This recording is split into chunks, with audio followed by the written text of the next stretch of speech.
আমরা বিশ্ববিদ্যালয়ের শিক্ষার্থীদের প্রত্যাশাগুলো শুনছিলাম, তাদের আকাঙ্ক্ষাগুলো শুনছিলাম। তো বিশ্ববিদ্যালয়ের শিক্ষার্থীদের যারা বর্তমান শিক্ষার্থী আছে এবং যারা সাবেক শিক্ষার্থী আছে তাদের সবার কমন একটা দাবি হচ্ছে রেজিস্টার বিল্ডিং সংস্কার। আজকে আমরা যেখানে দাঁড়িয়ে প্রেস কনফারেন্স করছি এবং আপনারা খেয়াল করবেন আমরা প্রতিদিনেই বিভিন্ন ডিফারেন্ট জায়গায় দাঁড়িয়ে প্রেস কনফারেন্স করার চেষ্টা করছি এবং ওই জায়গার যে সমস্যাগুলো আছে সমস্যাগুলো আমরা তুলে ধরছি এবং সমাধানগুলো আমরা বলছি। তো আজকের যে রেজিস্টার বিল্ডিংয়ে আমরা দাঁড়িয়েছি সেই রেজিস্টার বিল্ডিংয়ের যে লাল ফিতার দূরত্ব, যে আমলাতান্ত্রিক জটিলতা, যে হ্যারাসমেন্ট, এটাতে পড়ে নাই ঢাকা বিশ্ববিদ্যালয়ে ওরকম একজন শিক্ষার্থী আমরা খুঁজে পাবো না।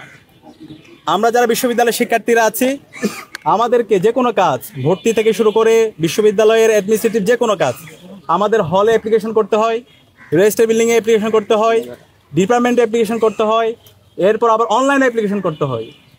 একই সাথে আমাকে টাকা নিয়ে ব্যাংকে যেতে হয় এবং সোনালী ব্যাংক থেকে রূপালী ব্যাংক, এভাবে হচ্ছে আবার ডিপার্টমেন্টে আমার পেমেন্ট সব এভাবে আমাদেরকে চলতে হয়।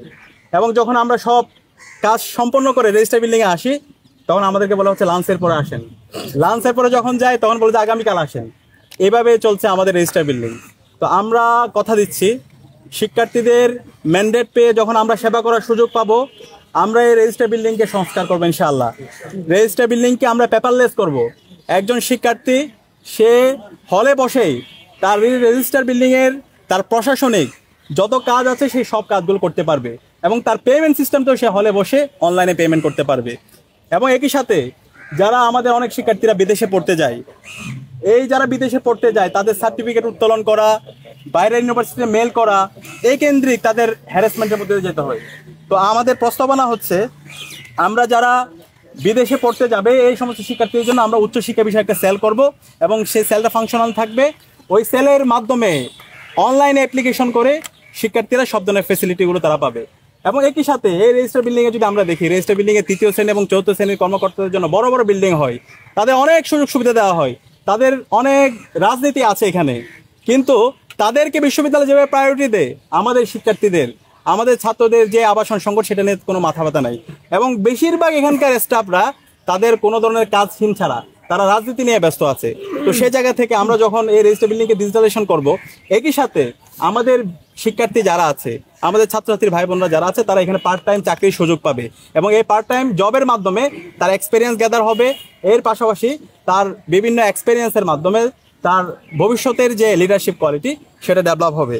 আর আমরা বলতে চাই আমাদের যে আমরা গতকাল থেকে প্রচারণা শুরু করেছি এবং আমরা বারবার বলে আসছি আমাদের নির্বাচন কমিশনারের একপাক্ষিক আমরা আচরণ দেখতে পাচ্ছি। আমরা বারবার বলছি একটি সুস্থ ফ্রি ফেয়ার ক্রেডিবল ইলেকশনের জন্য লেভেল প্লেইং ফিল্ড এনশিওর করা সেটা হচ্ছে সবচেয়ে গুরুত্বপূর্ণ কাজ। কিন্তু বিশ্ববিদ্যালয়ের প্রশাসন আমরা দেখতে পাচ্ছি একটা ছাত্র সংগঠনকে তারা ফেভার দিচ্ছে। আমরা গতকাল আপনারা দেখতে পেয়েছেন আমরা ফুল দিয়ে শিক্ষার্থীদেরকে বরণ করে নিয়েছি এবং শিক্ষার্থীদের উচ্ছ্বাস দেখতে পেয়েছি, কিন্তু রাতের বেলা দেখতে পাচ্ছি অনেকগুলো গায়েবী নোটিশ জারি হয়েছে। এখন আমরা আশঙ্কা করতেছি কখন যে তারা নোটিশ দেয় তোমরা গোলাপ ফুলও দিতে পারবে না শিক্ষার্থীদের মাঝে। বারবার আমরা যখনই করি, আমরা যখন গতকালকে পেস্টনগুলো দিয়েছিলাম এর আগের দিন কিন্তু নির্বাচন কমিশনের সাথে কথা বলেছিলাম এবং আচরণবিধির কোনো জায়গায় এটা উল্লেখ নাই যে এটা আমরা করতে পারবো না। নির্বাচন কমিশনার বলেছিল আপনারা সব কাজ পারবেন, আপনারা পেস্টন লাগাতে পারবেন এবং যে শর্তগুলো দিয়েছিল সেই শর্তের আলোকে আমরা প্রত্যেকটা জায়গায় আমাদের পেস্টনগুলো দিয়েছিলাম। কিন্তু রাতের বেলা গায়েবী নোটিশ চলে আসছে, নোটিশ আসার পরে বলছে হচ্ছে এগুলো সব তুলে ফেলতে হবে। তো এই যে সিদ্ধান্তগুলো আসছে এবং ওভারঅল সামগ্রিক সিদ্ধান্ত, নির্বাচনের যতগুলো সিদ্ধান্ত হয়েছে এই সিদ্ধান্তগুলো আমাদের কারোর সাথে আলাপ করা হচ্ছে না এবং এই সকল সিদ্ধান্ত একটা ছাত্র সংগঠনের পক্ষে যাচ্ছে। এবং আমরা বারবার বলছি বিশ্ববিদ্যালয়ে যারা নির্বাচন কমিশনে আছেন তারা আমাদের শ্রদ্ধাভাজন শিক্ষক, আমরা তাদেরকে শিক্ষক হিসাবে দেখতে চাই, কিন্তু তাদের যে রাজনৈতিক আদর্শ সে আদর্শটাকে যদি তারা তাদের একটা ছাত্র সংগঠনকে ফেভার করতে যায় তাহলে তারা শিক্ষার্থীদের বিপক্ষে অবস্থান নেবে। আমরা চাই না ছাত্র বা সে শিক্ষক এই ধরনের কোনো একটা অবস্থান তৈরি হোক, বরং আমরা এই ঢাকা বিশ্ববিদ্যালয়ের ছাত্র সংসদ নির্বাচনের মাধ্যমে বাংলাদেশে আমরা গণতন্ত্রের একটা নজির স্থাপন করতে চাই। আমাদের বাংলাদেশে দীর্ঘদিন ধরে যে আমরা ভোটাধিকার ছিল না, আমাদের এখানে যে হচ্ছে গণতন্ত্র ভেঙে চুরমার হয়ে গেছে, প্রতিষ্ঠানগুলো যে ভেঙে চুরমার হয়ে গেছে সে প্রতিষ্ঠানগুলোকে নতুনভাবে রিফর্ম করা এবং একটি ফ্রি ফেয়ার ক্রেডিবল ইলেকশনের একটা চমৎকার এক্সাম্পল আমরা এই ডাকসু নির্বাচনের মাধ্যমে দিতে চাই। তো সেই কারণে আমি অনুরোধ করবো নির্বাচন কমিশনার যারা আছেন আপনারা উপর থেকে যা নাজিল হচ্ছে, আপনাদের উপর গায়েবী যা আসতেছে সেগুলো থেকে বেরিয়ে আসেন। শিক্ষার্থীরা যা চাচ্ছে, শিক্ষার্থীদের যে আকাঙ্ক্ষা, তাদের যে প্রত্যাশা, সে আলোকে আপনারা সকল অংশীজনদের জন্য লেভেল প্লেইং ফিল্ড এনশিওর করুন। এবং এর পাশাপাশি গতকাল দেখতে পেয়েছেন আমাদের নারী প্রার্থীর উপরে কিভাবে হ্যারাস করা হয়েছে, তার ছবিকে বিকৃত করা হয়েছে, এবং এটার সাথে যারা জড়িত ছিল আমরা অ্যাপ্লিকেশন করেছি, কিন্তু এখন পর্যন্ত বিশ্ববিদ্যালয় প্রশাসন কোনো ধরনের ব্যবস্থা নেয়নি। আমরা আশঙ্কিত বিশ্ববিদ্যালয় প্রশাসন যদি এই ধরনের, নির্বাচন কমিশন যদি এই ধরনের তারা গার্ডসলেস হয়, তাহলে সামনে নির্বাচন আয়োজন করা, একটি সুস্থ নির্বাচন কীভাবে তারা বাস্তবায়ন করবে সেটা নিয়ে আমরা আশঙ্কা অনুভব করছি। আমরা অনুরোধ করব নির্বাচন কমিশনকে, যারাই নির্বাচন বানচাল করার চেষ্টা করছে, যারা বিভিন্ন ধরনের অস্থিরতা তৈরি করার চেষ্টা করছে, যারা বিভিন্ন ধরনের বিভাজন তৈরি করার চেষ্টা করছে, যারা আচরণবিধি লঙ্ঘন করছে, তাদের বিরুদ্ধে আপনারা ব্যবস্থা নেন, তাদের বিরুদ্ধে আপনারা দৃষ্টান্ত স্থাপন করুন। এবং সে জায়গায় আমরা যারা আছি, সকল ছাত্র সংগঠন, আমরা তাদেরকে সহায়তা করব।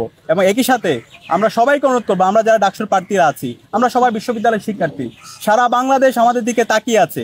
আমাদের আইডিয়ার প্রতিযোগিতা করা দরকার। আমরা কেমন ঢাকা বিশ্ববিদ্যালয় চাই সেটার রূপরেখা আমাদের বিশ্ববিদ্যালয়ের শিক্ষার্থীদের সামনে পেশ করা দরকার। আমরা সেই ধরনের আইডিয়ার প্রতিযোগিতা করি। একই সাথে আমরা আমাদের যে বিগত সময়ে আমাদের যে লড়াই ছিল এবং গত 1 বছর জুড়ে আমরা শিক্ষার্থী যে বান্ধব যে কাজগুলো করেছি, সেই কাজগুলো আমরা শিক্ষার্থীদের সামনে নিয়ে আসি। তো আমরা এই ধরনের দায়িত্বশীল আচরণ করে একটি সুস্থ নির্বাচন করার মাধ্যমে আমাদের শহীদদের যে আকাঙ্ক্ষা, জুলাইয়ের যে আকাঙ্ক্ষা এবং বিশ্ববিদ্যালয়ের শিক্ষার্থীর যে প্রত্যাশা, সে আলোকে আমাদের একটি বিশ্ববিদ্যালয় বিনির্মাণ করি এবং সেই বিশ্ববিদ্যালয়ের মাধ্যমে শিক্ষার্থীদের যে স্বার্থ, তাদের যে প্রত্যাশা, সে প্রত্যাশাটা আমরা পূরণ করি।